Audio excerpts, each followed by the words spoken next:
Hi everyone, welcome back. This is a video I'm going to do about how to simplify complicated subjects. This is a commission that I'm walking you through, and I'm going to show you how I simplified a rather intricate subject, a rather intricate still life, and made it a little bit more painterly so that you still get detail, but it's not drenched in only detailed work. I started off with a really rough background of burnt sienna, and the brushstrokes are really visible, and I like them that way. I mean, it really isn't something that I want to spend too much time on, and I gave myself a brief outline of the necklace that I'm painting. Now, the necklace has a lot of beads. Every little bead is visible, and I don't want to spend time doing that because I am not into photorealism. I love a lovely painterly effect into my paintings, and you can achieve that with intricate things as well, with intricate still lifes, with intricate subjects, whatever it is. If it's got a lot of detail, you have to learn to simplify. The first thing I do is to lay down the groundwork, which is I lay down the darkest colors first of whatever area that is that I'm painting. So if I'm painting a row of black beads or a row of blue beads, I put down the darkest colors. And this is just a quick tip. This is something I like to do. I like to add a few colors into my black so that it's not too one-dimensional. I like to add ultramarine blue and a little bit of burnt umber into it just to shake things up, and it's not a flat black, but that's just my preference. And on top of the base work that I've laid, on top of the base color, the darkest color, I add lighter colors on top, and I try to give it more dimension.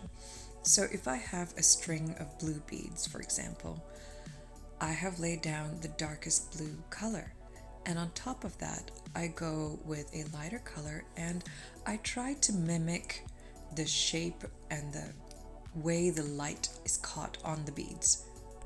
I'm not going for every bead, I'm going for rather the luster that they create.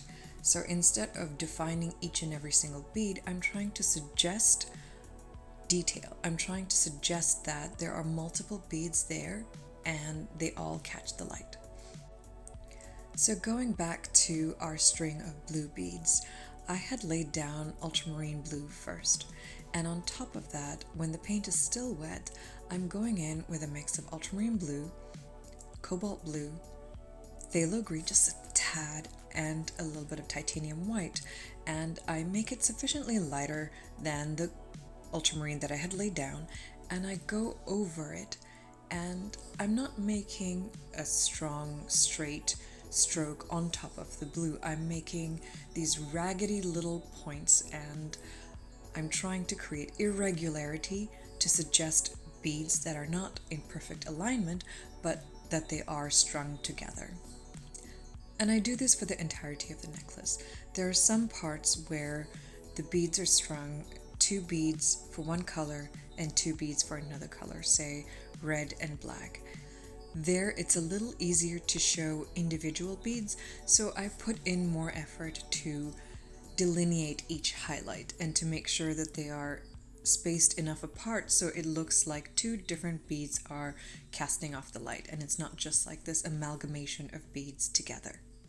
So you can pick and choose where you want to add more detail and where you want to simplify, and I find that that just makes a little bit more of a balanced whole because you have enough detail to suggest what's happening in the entirety of the painting, but you also haven't spelled everything out for the viewer, and they get to participate in this as well. Another important thing to pay attention to is the surrounding of the subject. So for example, the necklace is laying on a surface and it's casting certain shadows, and if I pay attention to the shadows and I really render them properly, I can get away with putting less detail elsewhere. So those beads that are of the same color that I strung together, I can get away with less detail if I fill in the detail elsewhere. So I have painted a lot of the picture, and I can get away with painting less of the picture somewhere else. Another thing to simplify is the background. There are uses for intricate backgrounds and intricate subjects, but right now I wanted the necklace to be at the forefront, and for that to happen, I wanted an engaging background that would not take away from the subject.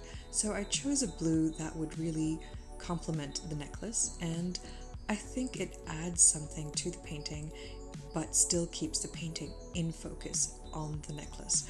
And that's also very important when you are planning your painting, to make sure that the background is congruous with what you're trying to achieve.